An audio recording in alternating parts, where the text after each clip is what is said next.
We do a lot of events here because we are blessed with a lot of space.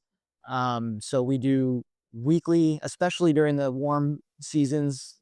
We do weekly or bi-weekly live music concerts. We actually have a farmers market that we run here May through October on the first and third Sunday of the month, and it's actually going into. We started it in 2022, so now it's 2026, and every year it gets a little bit better, but this year especially, there's been a lot of enthusiasm behind it. We've grown it quite a bit, and it's actually a wonderful little farmers market that people are really excited about. We also do a lot of unusual events. We try to have one big unusual event a month. So whether in January, like we do a big Christmas tree burning party, um, we have a pumpkin throwing trebuchet event in November. We do like a luau this month in March.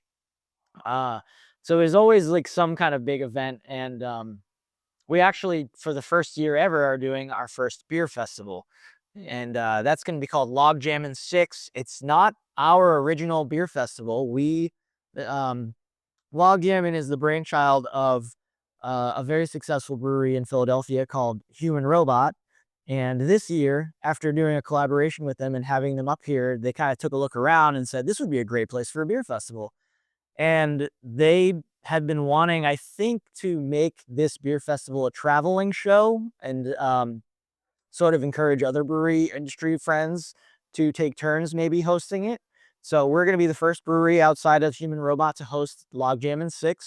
It's one of the largest lager festivals on the East Coast, and a lot of world-renowned lager breweries are going to be invited from not just New York, but the entirety of the Northeast, the East Coast, and even some further out west as well. So there will be about 50 breweries in attendance, and very with a heavy focus on lager. And yeah, we're very excited.